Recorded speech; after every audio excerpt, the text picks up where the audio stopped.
মারা গেছে খেলতে।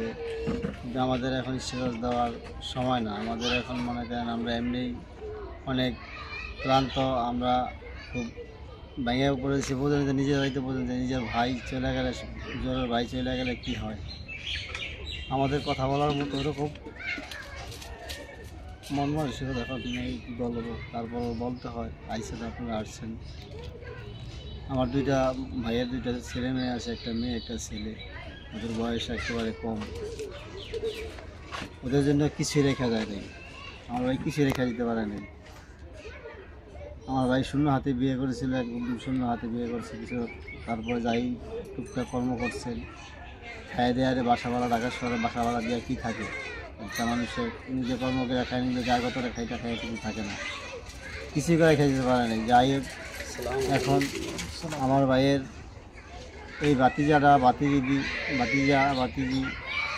এবং ওয়াইফ, আমরা যাই হোক যেভাবে আমরা আছি দুনিয়াতে একটা কিছু করে খাইতে পারবো, কিন্তু এত কিছু করার মতো নাই। এরা যে আগামীকালকে কী খাবে তাদের ঘরে তো সেটাও নেই।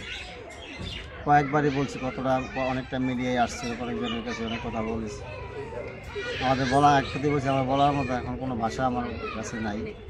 তারপর সরকারের কাছে, আপনাদের কাছে, মিডিয়ার কাছে, রেলওয়ের কাছে, সবার কাছে আকুল আবেদন জানাচ্ছি, আমার ভাই বাতিজি আর ওয়াইফ এরা যেন ভালোভাবে থাকতে পারে, চলতে পারে, এরকম একটা ব্যবস্থা সরকার এবং রেলওয়ে জানি এরা করে দেয়। এখন তার ভাই তার পাবো না, আমি এখন যদি মামলা করি ভাই পাবো না, এরা নিয়ে আন্দোলন করতে পারবো বাইরে পাবো না। কিন্তু এখন যারা আছে দুনিয়াতে এগুলো তো বাঁচিয়ে রাখতে হবে। এরাদেরকে খাওয়ায় পরে বাঁচিয়ে রাখার মতো কিছু জন যদি এরা একটা অনুদান দিয়ে যদি করে দেয়, তাহলে এটাই অনেক কিছু। ছেলে মেয়ে দুইটার লেখাপড়া এখন মধ্যে কিছু না, মাত্র হয় 3 বছর 4 বছর বয়স। আর সরকারের গাফলতি, রেলের গাফলতি, এই যে এরকম কত আবুগুলা মারা মরবে যদি এগুলা এই রক্ষণাবেক্ষণ না করে, এগুলা যদি এরা গাফলতি করে। এরা তো এটা পুরোপুরি এরা কিছু কেয়ারই নিচ্ছে না।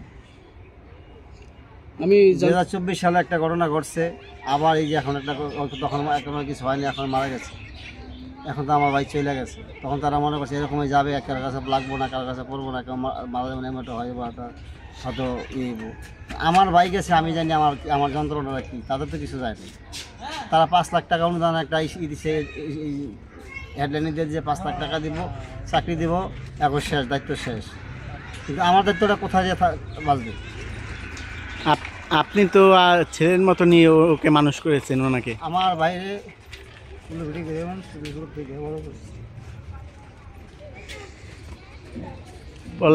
লাস্ট কি কথা হয়েছে ভাইয়ের সাথে? লাস্ট কথা হয়েছে 4 দিন আগে।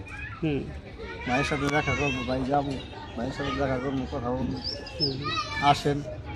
আরও অনেক কথা হয়েছে ভাইয়ের সাথে, ভালো কথা হয়েছে। ভাই দেশে আসবো, ইলিশ মাছ কিনবো, বড় মাছ কিনতে পেরে ভাই বড় মাছ নিয়ে যাবো বাইরের জন্য। বড় মাছ খাওয়াতে পারেন না,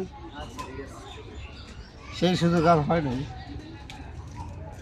2 দিন পরে ভাই চলে গেছে। তো এই ভাই হারানো যন্ত্রণা কি কেউ বুঝতে পারবে? কে বুঝবে? তারা তো দিয়েছে, হেডলাইনে দিয়ে দিয়েছে 5 লাখ টাকা দেবো, একজনের চাকরি দিব, শেষ, দায়িত্ব শেষ। আমার দায়িত্ব তো শেষ হয় নাই। আমি যতদিন বেঁচে থাকি ততদিন তো আমার দায়িত্ব থেকে যাবো।